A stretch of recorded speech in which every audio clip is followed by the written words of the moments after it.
Hello everyone, कैसे हैं आप सब लोग। इस दुनिया में जितने भी लोग होते हैं, क्या उन सब का मास्टर एक ही होता है?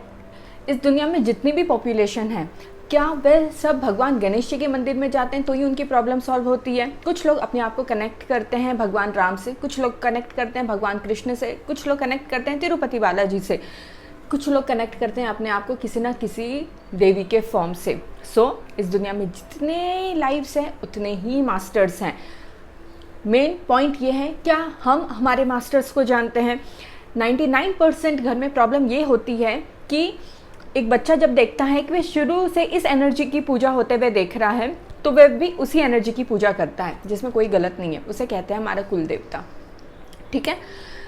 लेकिन ये ज़रूरी नहीं है कि सालों से अगर किसी के घर में मान लीजिए भगवान गणेश जी की पूजा हो रही है तो जनरेशन टू जनरेशन सभी के मास्टर्स भगवान गणेश जी रहेंगे। नहीं, हो सकता है कि कुछ लोगों के मास्टर्स भगवान शिव हों, हो सकता है कुछ लोगों के मास्टर भगवान कृष्ण हों। ऐसे वक्त जो भी आपके कुल देवता है या जिस भी एनर्जी की पूजा आपके घर में सालों से हो रही है, उसके पास बैठिए, उनसे पूछिए कि मेरा मास्टर कौन है, वो एनर्जी कौन है जो मेरी इष्ट है। यकीन मानिए, आपके जो कुल देवता है या वो जो भी एनर्जी है जिसकी आपके घर में सालों से पूजा हो रही है, वे किसी ना किसी रास्ते से आपको उस एनर्जी तक पहुंचा देंगे।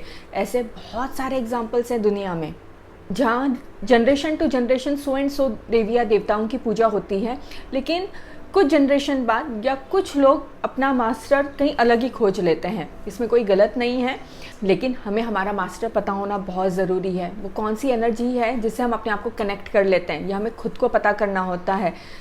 कहते हैं कि जब भूख लगती है, जब जिज्ञासा होती है तो नॉलेज अपने आप आता है, लेकिन भूख तो लगे, जिज्ञासा तो हो। इस दुनिया में बहुत सारे लोगों के लिए पूजा या भगवान मतलब दीपक लगाना, घंटी बजाना एंड सो मंत्र या पाठ कर लेना, दैट्स इट।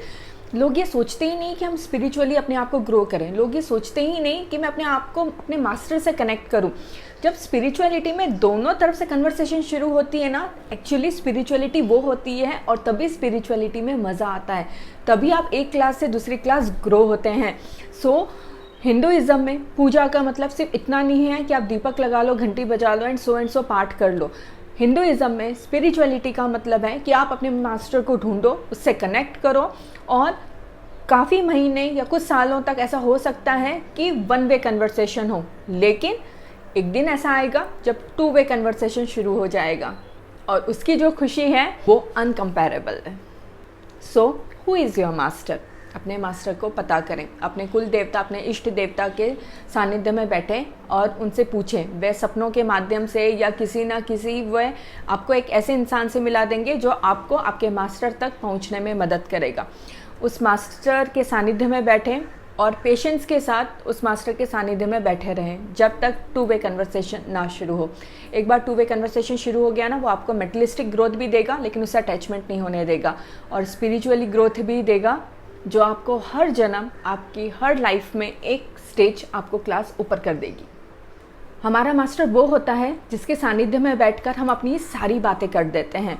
हमारा मास्टर वो होता है जिससे हमें अपनी बातें शेयर करनी अच्छी लगती है, क्योंकि कहीं ना कहीं हमारे सबकॉन्शियस माइंड को, हमारे मन को ये पता होता है कि एक बार हमने प्रॉब्लम इसे बता दी ना, अब प्रॉब्लम सॉल्व हो जाएगी या हमें कहीं ना कहीं से कोई ना कोई रास्ता मिल जाएगा। वो होता है हमारा मास्टर। हमारा मास्टर कभी कभी हमारे बिना कहे भी हमारी प्रॉब्लम सॉल्व कर देता है। हमारा मास्टर जब हमें मिल जाए ना तो हमें पता भी नहीं होता, लेकिन उसको पता होता है कि हमारा ये बच्चा कब कौन सी प्रॉब्लम में फंसने वाला है, तो वो उसे हमेशा एक प्रोटेक्टिव शील्ड में रखता है, जो हम सब के लिए बहुत ज़रूरी है, इस दुनिया में जीने के लिए भी और स्पिरिचुअली ग्रो होने के लिए भी।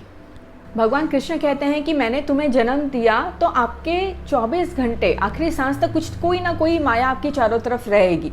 मीन्स रिलेशनशिप, बीमारियां, पैसा, पावर, XYZ। लेकिन इन सब के साथ होने के बावजूद इनसे जुड़े नहीं रहना है और आपको स्पिरिचुअली ग्रो होते रहना है। यही आपको इस धरती पे भेजने का मेन मकसद था। इसमें आपकी हेल्प आपका मास्टर ही करेगा कि आप अपने सारे काम, अपनी सारी माया को भी हैंडल करो, लेकिन उसके साथ अटैच भी मत हो और स्पिरिचुअली ग्रो हो। और इसके लिए भी एंड ऑफ द डे हमें हमारा मास्टर चाहिए। ढूंढिए वे कौन सी एनर्जी है जिसके सानिध्य में बैठकर आपको ऐसा नहीं लगता कि जल्दी जल्दी जो भी मंत्र करना है वो करो, फिर उठ के ऑफिस जाना है या यहाँ जाना है या ये काम करना है, नहीं, उसके सानिध्य में बैठे रहना अच्छा लगता है। वे कौन सा मास्टर है आपका जिससे आपकी सारी बातें शेयर करनी आपको अच्छी लगती है? वे कौन सा मास्टर है आपका जो आपकी सारी प्रॉब्लम सॉल्व करके देते हैं? वो कौन सा मास्टर है आपका जो बिना कहे भी आपको हर प्रॉब्लम से दूर रखते हैं? वे कौन सा मास्टर है आपका जो आपको स्पिरिचुअली रोज़ डे बाय डे ग्रो कर रहा है? पता करिए, क्योंकि यही हमारी संस्कृति है। क्योंकि आपको पता है ना, हमारी संस्कृति हमसे नहीं, हम हमारी संस्कृति से हैं। अपना ख्याल रखिए। जय हिंद।